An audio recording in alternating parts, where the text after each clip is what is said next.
होली की आत्मा। बचपन से शहर में रहने वाला मनोज इस साल होली की छुट्टियों में अपने गांव दुर्गापुर वापस आता है, जहां उसे देख पूरा गांव खुशी से झूम उठता है। जब गया था तब इतना सा था और अब देखो कितना बड़ा हो गया है। हाँ सरपंच जी, जब मैं गया था तब आप भी बहुत जवान थे और अब देखो कितने बूढ़े हो गए हैं आप। चलो चलो बढ़िया है। बच्चा घर वापस आ गया। इसी खुशी में आज रात पार्टी होगी। क्या बात है, गांव में भी पार्टियां होने लगी। वैसे अगर पार्टी की बात है तो आज क्यों सीधा होली पार्टी करते हैं। होली पार्टी की बात सुन चहल पहल में अचानक सन्नाटा छा जाता है, जिसे देख मनोज को कुछ अजीब लगता है। लेकिन तभी सरपंच बात पलट देता है। अब बहुत देर हो गई, चलो सब अपने घर चलो, पार्टी के बारे में कल सोचेंगे। मनोज भी मम्मी पापा के साथ घर आ जाता है, पर होली पार्टी और उस पर पूरे गांव की खामोशी वाली बात अभी तक उसके जहन से निकलती नहीं। पापा, होली पार्टी की बात पर सब चुप क्यों हो गए थे? अरे होगी उनकी कोई अपनी बात। मुझे गांव की पंचायत ही थोड़ी पता है। थक गया हूँ, चलो सो जाते हैं, कल बात करते हैं। पापा की बात मानते हुए मनोज भी सोने चला जाता है। आज तो छुपा लिया, लेकिन हफ्ते बाद जब होली का दिन आएगा तब इसे कैसे रोकोगे? अगली सुबह सूरज के साथ ही मनोज भी गांव घूमने निकल जाता है, जिस पर रास्ते में उसे अपनी ही उम्र के कुछ लड़के भी मिलते हैं, जिनसे दोस्ती कर अब वो उनके साथ घूमने लगता है। इसी तरह कुछ दिन बीत जाते हैं और होली नजदीक आने लगती है। दोस्तों, होली में 4 दिन ही बचे हैं, पर गांव में उसकी कोई तैयारियां क्यों नहीं दिख रही? क्योंकि यहाँ होली नहीं मनाई जाती। अरे पर ऐसा क्यों? वो राजा भूषण। अरे तुम 4 दिन के लिए आए हो, क्या इतना सोच रहे हो? चलो कुछ खाने चलते हैं। इसी के साथ एक बार फिर होली की बात को टलते हुए देख मनोज को शक होने लगता है।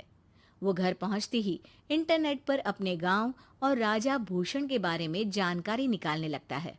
क्या? मुझे आज तक ये नहीं पता था। ऐसा कैसे? किसी ने मुझे कुछ बताया क्यों नहीं? सारी जानकारी लेने के बाद मनोज गांव वालों या अपने मम्मी पापा से कुछ पूछे बिना खुद ही उसकी सच्चाई के बारे में छानबीन करने लगता है, जिसके चलते वो राजा भूषण की हवेली में पहुंचता है।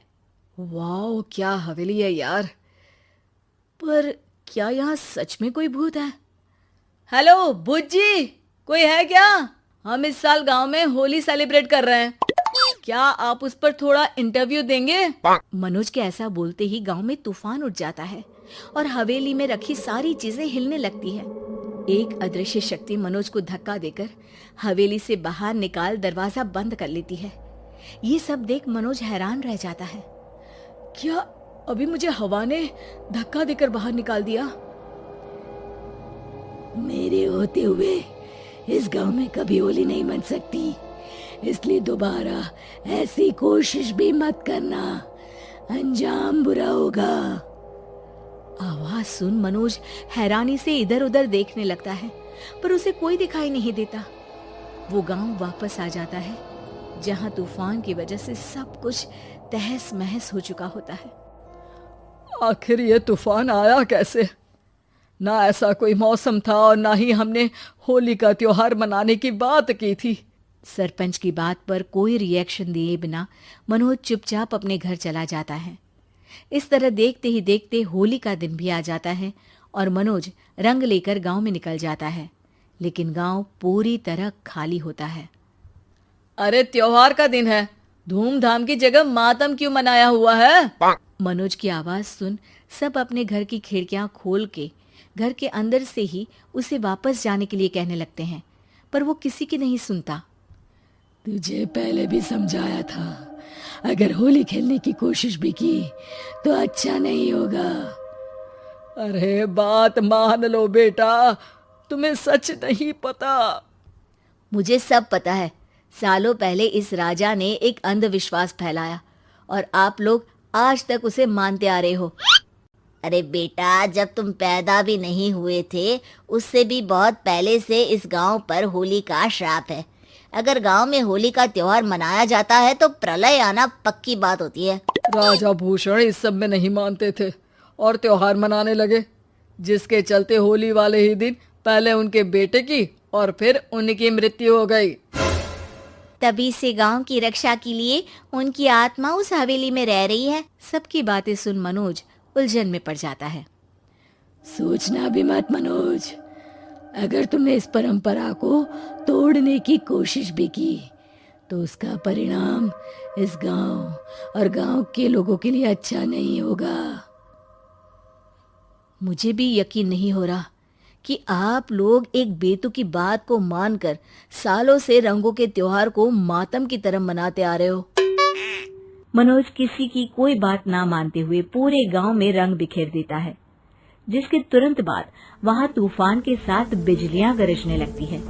अचानक मौसम में ऐसा बदलाव देख जहां मनोज कंफ्यूजन में आ जाता है, वहीं गांव वाले डर से सहम जाते हैं।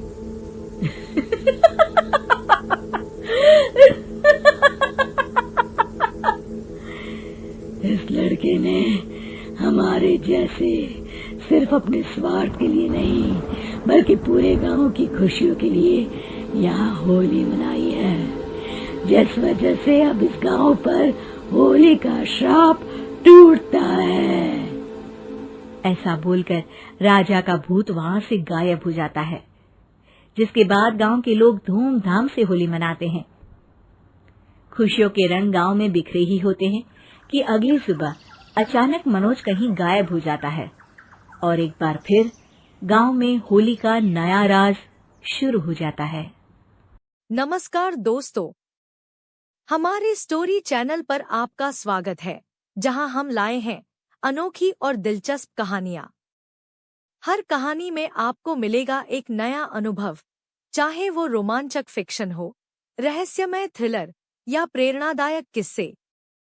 हमारा मकसद है कि हम आपको ऐसी कहानियों में ले जाएं जो न केवल मनोरंजन करें बल्कि आपके दिल और दिमाग को भी छू जाए। इस सफर में आपका साथ बहुत महत्वपूर्ण है, इसलिए अगर आपको हमारी कहानियां पसंद आएं, तो कृपया हमारे वीडियो को लाइक, शेयर और चैनल वीएपी कहानियां को सब्सक्राइब करके सपोर्ट करें। हमें आपकी राय का इंतजार है। कमेंट्स में बताएं कि आप किस तरह की कहानियां सुनना चाहते हैं। धन्यवाद और आइए मिलकर कहानियों के जादू का आनंद लें।